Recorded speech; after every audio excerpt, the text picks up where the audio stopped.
coastal shipping, probably from Algeria along the west coast down to the Cape, and from Tripoli along the east coast down to the Cape. We will definitely be doing ourselves a world of good in increased trade and enhanced prosperity for all of us in Africa, and particularly for us in Nigeria. I wish you successful delivery.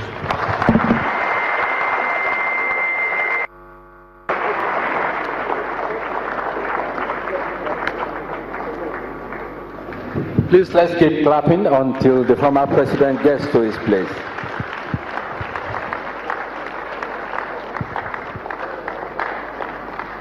Thank you very much, sir. Distinguished ladies and gentlemen, I have the singular honor and privilege to invite His Excellency Professor Yemi Osinbajo, SAN, GCON, Vice President of the Federal Republic of Nigeria and Chairman of the National Economic Council, to give his speech. Your Excellency.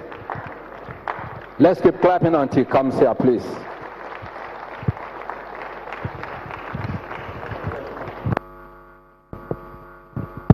Thank you very much. Please sit.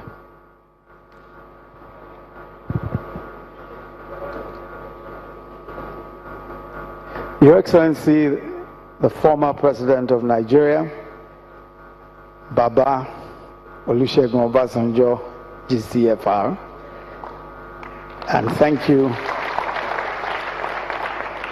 you very much for agreeing to speak for a few minutes.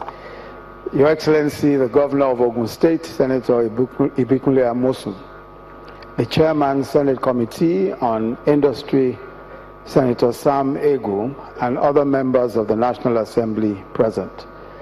The Honorable Minister of Industry, Trade and Investment, Dr. Okechukwu Enelama, and the Honorable Minister of State, Ministry of Industry, Trade and Investment, Hajia Aisha Abubakar. Our traditional rulers, royal fathers who are present here, His Royal Majesty, the Awujale of Ijebuland, Oba Sikiru Adetono, His Royal Majesty, Oba Michael Adedotun Gbadebo III, the Alake of Egbaland, and His Royal Majesty, Oba Kehinde Olugbenle, the Olu of Ilaro, and His Royal Majesty, Dr. Adeboye Jodosumu, the Olowu of Owu. Federal Permanent Secretaries present, Chief Executive Officers of parastatals and agencies, Honorable Commissioners of all the states of the Federation present, distinguished guests, ladies and gentlemen. Let me say how much of a pleasure it is to be here for this 8th regular meeting of the National Council on Industry, Trade and Investment. I'm sure that most of us are getting somewhat tired of hearing this diversification. In fact, I was listening one day to an important private sector operator who complained that he had been hearing this diversification theme for the last 40 years.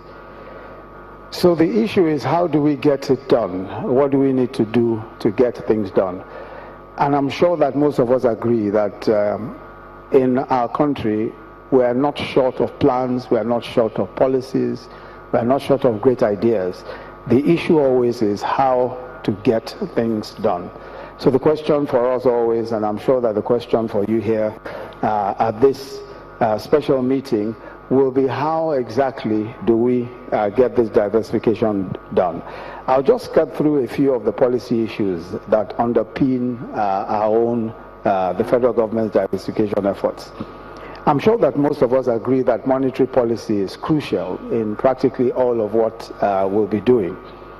Flexible exchange rate policy is a policy that everyone thought was important, and we've finally been able to get a flexible exchange rate policy in place. The implication of that, of course, we're already seeing, and of course, as we perfect the operation of that policy, I'm sure we'll be able to see even greater benefits of the policy.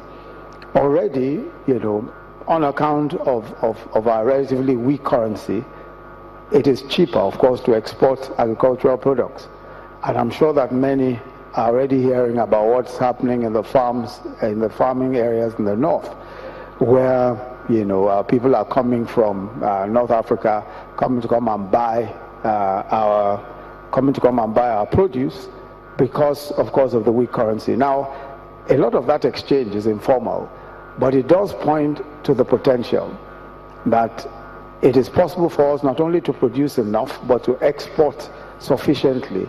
And if we formalize that process, of course, it will help our reserves greatly, it will help our economy greatly.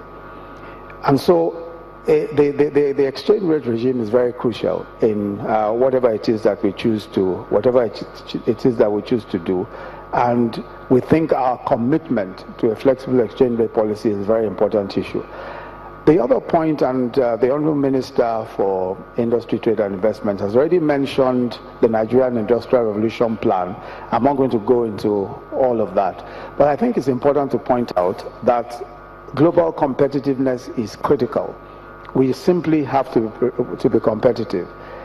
The former president has already told us, Baba Obasanjo has already pointed out to us that crucial is trading more, producing more, and trading more.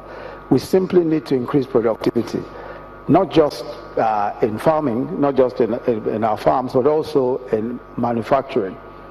But in order to increase productivity, of course, there are so many issues that we need to address. We need to reduce transaction cost, the cost of doing business in Nigeria. And of course, we need to simply focus more on made in Nigeria. Producing in Nigeria, buying from Nigeria, eating Nigerian food. But I think that one of the critical issues in becoming more competitive is infrastructure. And this has also been pointed out. We simply have to do a lot more in terms of improving our infrastructure. And the 2016 budget and also the 2017 budget, which is about ready, focus on investment in infrastructure. Infrastructure in power, for example, we're doing a lot more in the area of power. I'm sure that many of us probably followed that in February 2016, we were producing 5,000 megawatts of power, which is the highest ever in the history of the country. But with the vandalization of the Forcados terminal and 3-4 other export terminals, we found ourselves down to almost 2,500 megawatts of power. That is gradually ramping up again, but substantial investment in the power sector will certainly be a key in improving our productivity as we go forward, and we're doing quite a bit in that area. Of course, many are probably familiar with some of the efforts being made in improving transmission. There are about 8 or 9 critical transmission projects which we expect to be completed by the first quarter of 2017, and these will substantially increase our general output. We're also looking at being able to supply gas to several now idle thermal plants. These thermal plants have been idle, of course, because we simply don't have enough gas. But with a lot of what is going on now, especially with trying to get gas from some of the sources that hitherto had been lying idle, we think that we'll be able to do far more, and that our 7,000 megawatts target is achievable. Of course, a lot of this depends on peace in the Niger Delta. A lot will depend on whether or not we're able to ensure that vandalization stops in the Niger Delta of both oil and gas facilities.